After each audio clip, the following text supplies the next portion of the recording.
episode 66 of the podcast. This week we're talking about answering questions with more questions and gathering clues. And we're going to talk about some specific examples.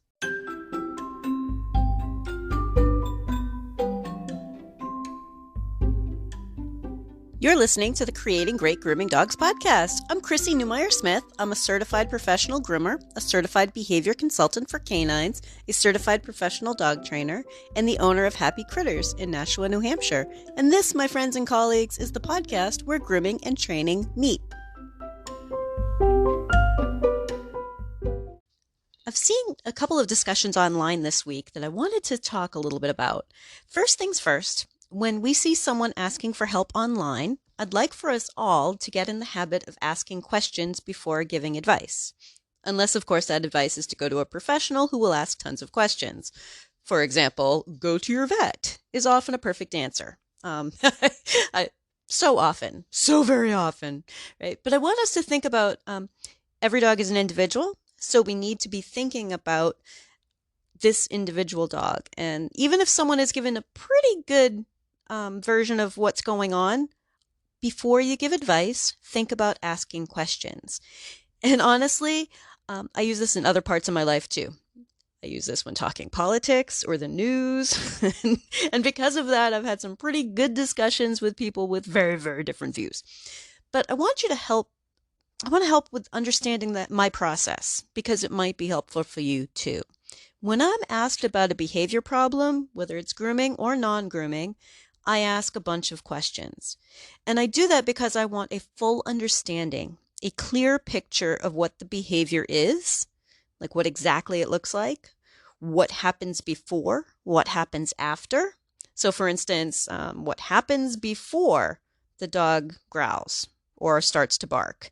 What happens after? How long does it take for a dog to calm down after they've started barking? If it's always been like this, that's another good question. Has it always been like this? Is it getting better? Is it getting worse? Is it staying the same? What's been tried already? What happened when you tried that? What other things have you tried? What happened with each of those? It gives her a fuller picture of what is going on. Because every dog is an individual and they're going to behave differently. They're going to learn differently. They're going to have different health levels. They're at different ages. They're at different emotional stages and life stages.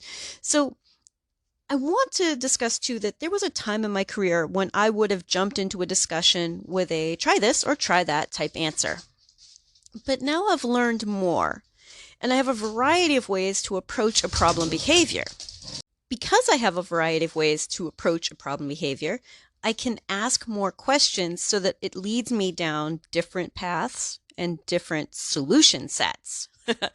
But it's because I've seen many dogs, and my view is different now because I've seen more dogs than I did at the beginning of my career. I've seen more owners. I've seen more problems play out. And now I hear a question and a bunch of little furry dog faces from my past start coming to mind. I've seen perfectly good advice be used by an owner who didn't fully understand the advice and made their problem worse. I've seen great advice that wasn't right for that individual dog and made that situation worse.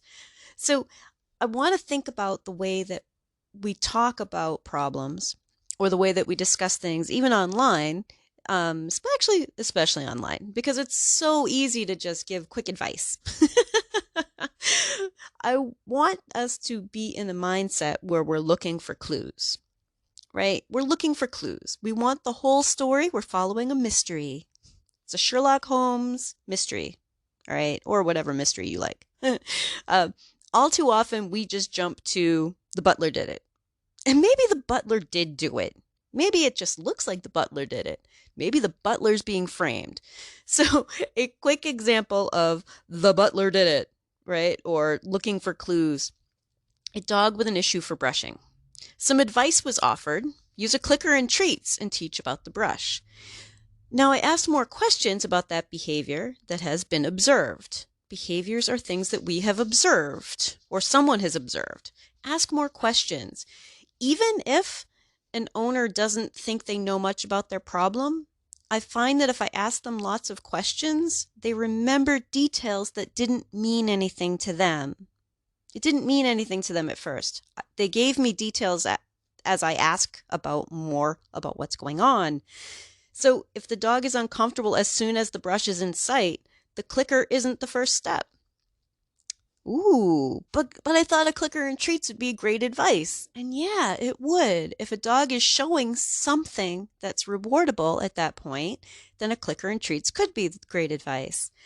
But if the sight of the brush is already behavior that we don't want, then we don't want to use a reward marker yet. Remember that a click of a clicker is a reward marker. It means keep doing what you're doing. Do more of that, or make it bigger, or make it longer, right? If the dog stiffens and growls and then here's a reward marker, you are rewarding the behavior of stiffening and growling. And that's positive, something added, reinforcement, behavior increases. So it's positive reinforcement. It's one of the 4 quadrants of operant conditioning. And we are reacting to the dog's response. So the dog response is what we're acting on. So if we were to take a dog who's already growling when they see the brush, we don't have time yet to use a clicker because right now the behavior that we're seeing is not clickable, is not rewardable. So what do we do? So if a dog is stiffening and growling as soon as the brush is in sight, one option for that first step could be classical conditioning, different than operant conditioning, classical conditioning, and creating a new CER, which is a conditioned emotional response. And one of the ways that we can do that by having the brush appear and treats appear. When the brush goes away, the treats go away. Brush appears, look for treats. Brush goes away, treats are gone. Right? Brush appears, look for treats. Brush goes away, treats are gone. That's classical conditioning. Do you remember Pavlov? The dogs heard a bell. The bell didn't mean anything at first, but they heard a bell, and now they start to salivate. Like, ooh, that bell means food. Okay? Not a great option, but at least it's something that's pretty straightforward for most owners because we're not asking the dogs to add a behavior. It's just purely a, look, the brush showed up, and that means something good. At a later time, when the brush appears and the dog is behaving in a way that we'd like to encourage, increase, or reinforce, then we could add a clicker and a treat. So, for example, they've seen the brush and someone just dropped treats. The brush, someone just dropped treats. They might start thinking, I kind of like that brush. That would be the time when you pull out a brush and they look and go, there's a brush. Where are the treats? Click and give treats. Because now the behavior that you are seeing is more of a, I think that's kind of cool that a brush came out. And you can work on the behavior that you want to reinforce. So when would that happen? That depends on the dog. How long would that take? That depends on the dog. Can the owner safely do that? That depends on the dog. Is it a good structure for most owners to follow? I think with guidance and with help, it can be. Is it the kind of advice that every dog would need? No, there are plenty of dogs who have a lot of behaviors that we do like with the brush approaching, maybe the brush on their shoulder, but just not the brush near their ear, right? I want you to think about the nuances of every individual dog, and that sometimes a great example or a great answer might not be right for that dog. Because a dog who is already uncomfortable at the sight of the brush starts hearing click and treat can literally become really, really bad for the brush. And I see it a lot. I've seen it so often. I've seen it so many times. And to give you another example, one of my customers got there and the dogs are barking and they're giving their reward marker, which in their terms isn't a clicker, but it's a reward marker. And I'm like, so guys, why are you giving a reward marker? Oh, well, we want them to be good. But you're literally telling them, good job barking at the mailman. They're like, no, we're not. We're trying to tell them to be good. But a reward marker isn't trying to tell them to be good. That's not what they're for. A reward marker says you are being good, not to do anything else, right? A cue can ask them to do something else.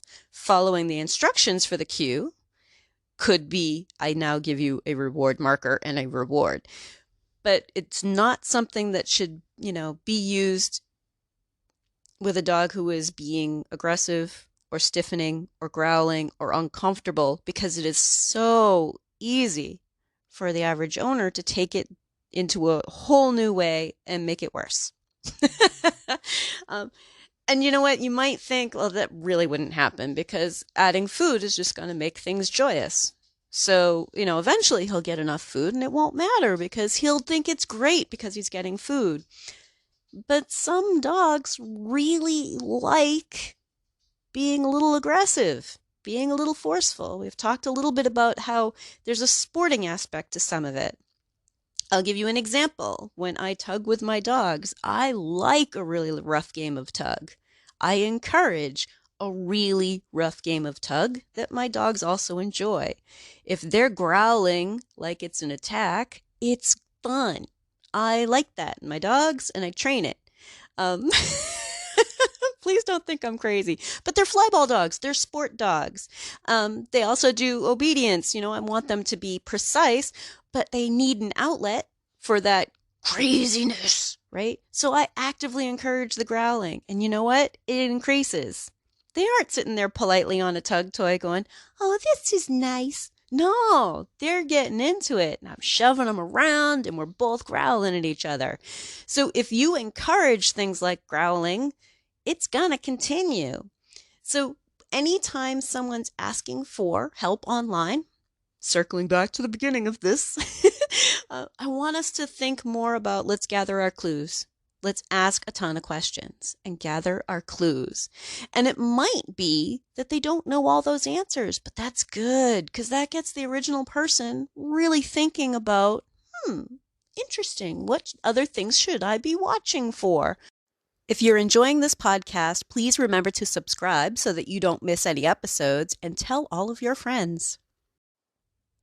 One of the things that came up online this week was, how do you maintain a coat while teaching about brushing? So in this particular case, it was a Bernese Mountain Dog. Like, there's a lot of coat there, and this owner is trying to brush. The brushing has gone awry, but they have a coat to maintain.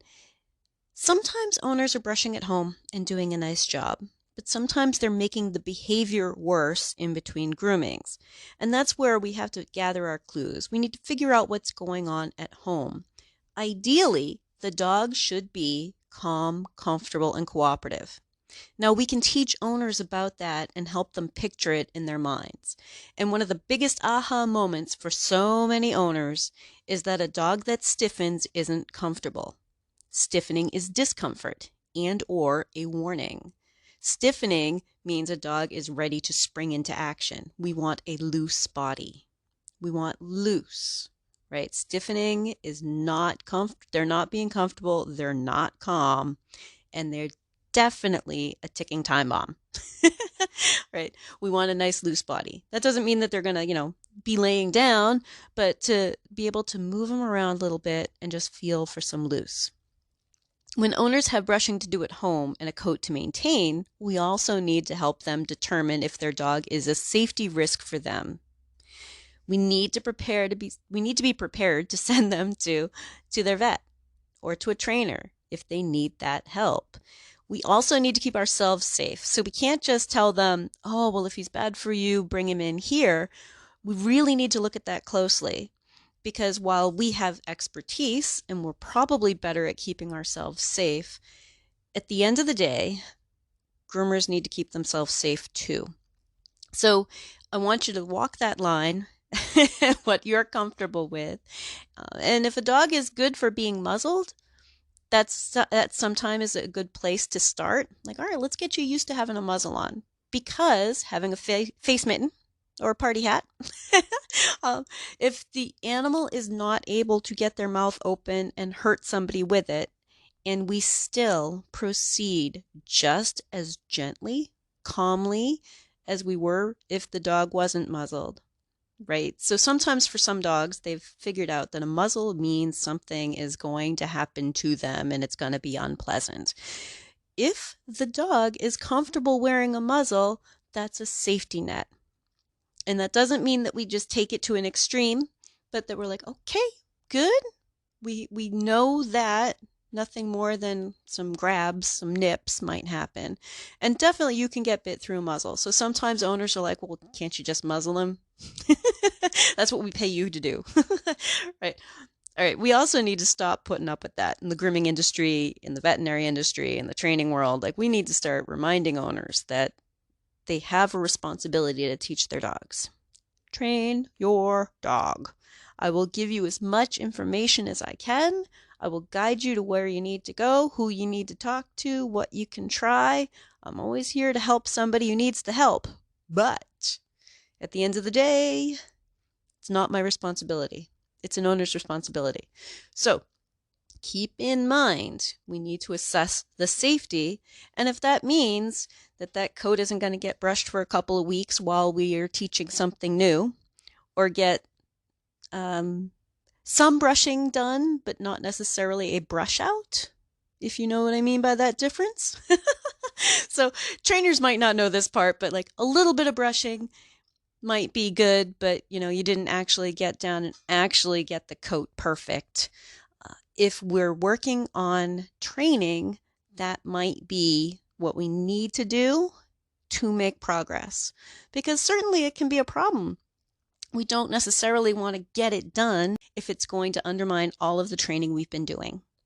So assess if it's safe, and if you as a groomer feel like you can safely get some done and keep the dog calm, comfortable, and cooperative, then that might be where we start. What I usually have owners start with, though, is to start at home with just touching their dog all over and figure out what the dog is calm, comfortable, and cooperative with. Now, with their new understanding of what stiffening is, and that doesn't mean he's being a good dog. So many problems could be avoided if everyone knew that stiffen means I'm uncomfortable. Because if we learn to back off when a dog just stiffens a little bit, now they don't have to go into their whole big, I swear to God, lady, if you touch me one more time, I'm going to kill you, right? They'll calm down, like, oh, she notices if I just stiffen a little. So teach them about that, but start with calm, comfortable, and cooperative. Taking things off the coffee table, touching them with stuff that doesn't involve doing things in particular with their coat. So I'm looking at my coffee table right now. I've got coasters, remote controls. I've got some craft stuff. I've got a pair of glasses. I've got a jar candle. You think about just picking up an item and touching your dog with it.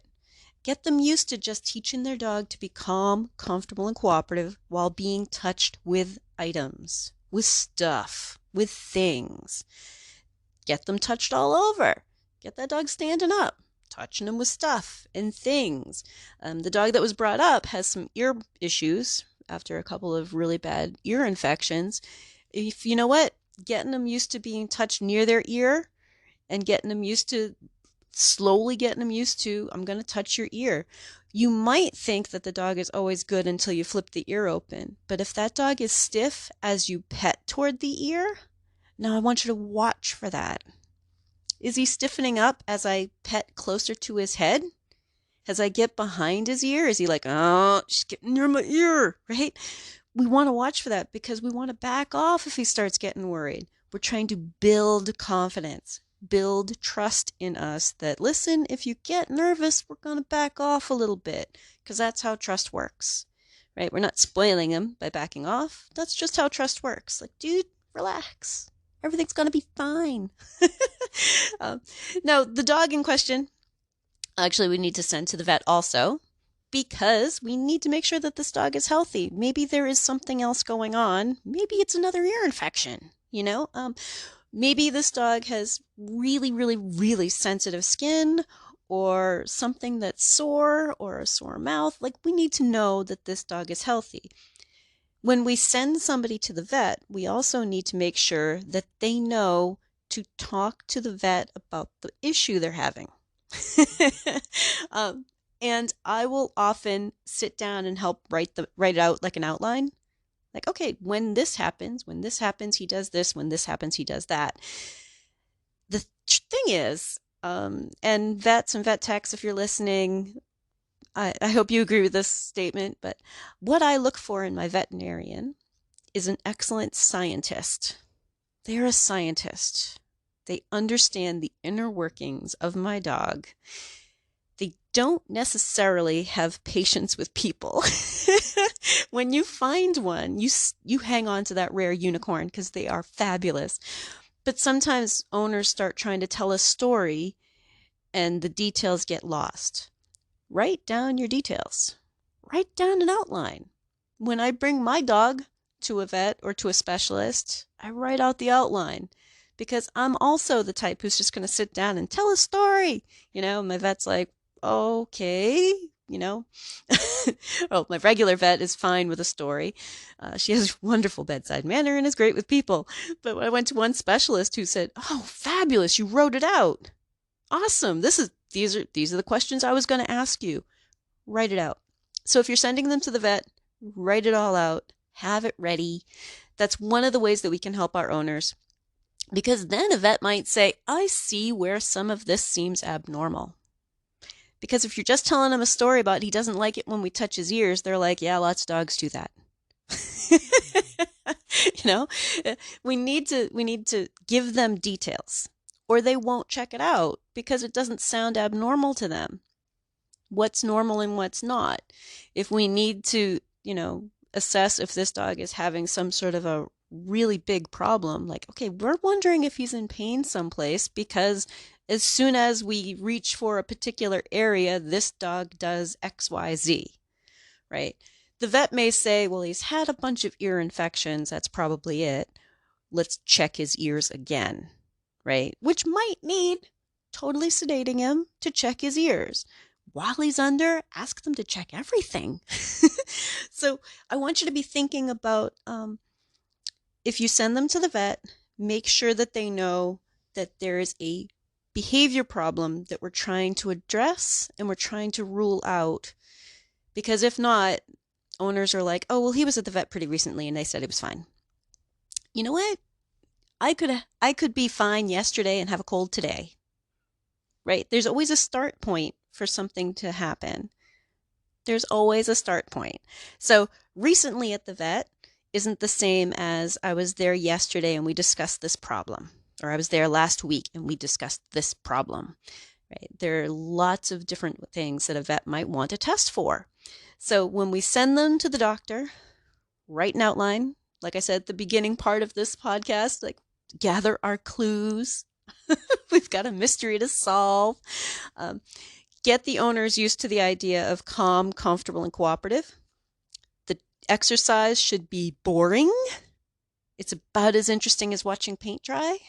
So if you're sitting there with your dog and you're touching him all over, I want you to feel if he's loose.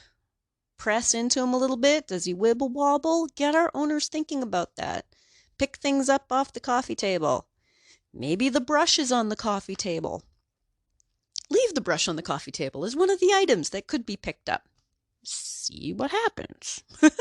But certainly there are things that they can be doing, and there might be things that they've been doing accidentally that have created their problem. Because if a dog stiffens and nobody ever listens, nobody ever notices the stiffening, sometimes they just jump right to, I gotta do something big to make this person stop. She doesn't understand me. She's just going to keep pushing. And that's much more common than you might think. So we do need to maintain a coat. It's not like we can just shave a Bernese Mountain Dog down. Please don't do that, right? But if it takes a week worth of working around something a little bit different and then going back to some brushing and maybe putting on a muzzle every time we brush and maybe adding some cookies or some peanut butter, like there are lots of ways that we can address every individual dog and every individual behavior problem. If it's a matter of maybe this dog needs the groomer to do it on the floor while they learn about tables separately from brushing, right? Or learn about it in the tub. Or maybe it's a matter of just trying to think outside the box for an individual dog. Again, we're gathering our clues, we're asking tons of questions, and we're helping our owners understand what is necessary to move forward. The weekly action step for this week is to get into the habit of asking questions about any question that someone gives you. If someone asks you a question, I want you to come up with at least 3 questions about their dog before you try to answer. So they ask a question about their dog. I want you to think about at least 3 questions to ask, 3 clues to gather before you answer. If you'd like more information, you can find me at Chrissy@happycritters.net, happycrittersdogtraining.com, or you can join the Facebook group, Creating Great Grooming Dogs podcast, or the Facebook page, Creating Great Grooming Dogs. I really look forward to hearing from you. If you're ready to go beyond the podcast, and I hope you do, I've made it really easy for you. If you go to creatinggreatgroomingdogs.com and click on your next step, you'll see all of the options. There's the Scholar Lounge community, there's the Modern Grooming Professional certification, there's Master Canine Stylist and Professional Canine Stylist diploma testings, there's the Behavior Lab for coaching and private one-on-one sessions with me, and of course, the Master Groomer Behavior Specialist program. So go to creatinggreatgroomingdogs.com and click on your next step.